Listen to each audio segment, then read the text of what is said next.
നമസ്കാരം. കലിക ന്യൂസിലേക്ക് സ്വാഗതം. കൊല്ലം ചിതറയിൽ സംശയരോഗത്തെ തുടർന്ന് ഭാര്യയെ മർദ്ദിക്കുകയും ഇത് തടഞ്ഞ 13-15 വയസ്സുള്ള കുട്ടികളെയും മർദ്ദിക്കുന്നതായിട്ടുള്ള പരാതി അന്വേഷിക്കാനെത്തിയ പോലീസിനെയും ആക്രമിച്ചയാളെ ചിതറ പോലീസ് അറസ്റ്റ് ചെയ്തു. ചിതറ തൂറ്റിക്കൽ വടക്കതിൽ പുത്തൻ വീട്ടിൽ 45 വയസ്സുള്ള സജിത്താണ് പോലീസ് പിടിയിലായത്.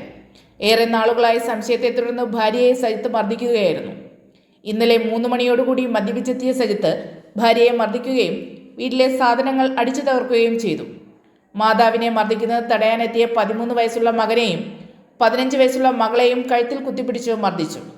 നാട്ടുകാർ വിവരം പോലീസിൽ അറിയിച്ചതിനെ തുടർന്ന് ചിതറ പോലീസ് എത്തിയപ്പോൾ 2 പോലീസ് ഉദ്യോഗസ്ഥരെയും പ്രതി ചിതറയിൽ നിന്നും കൂടുതൽ പോലീസ് എത്തിയാണ് സജിത്തിനെ കീഴ്പ്പെടുത്തിയത്.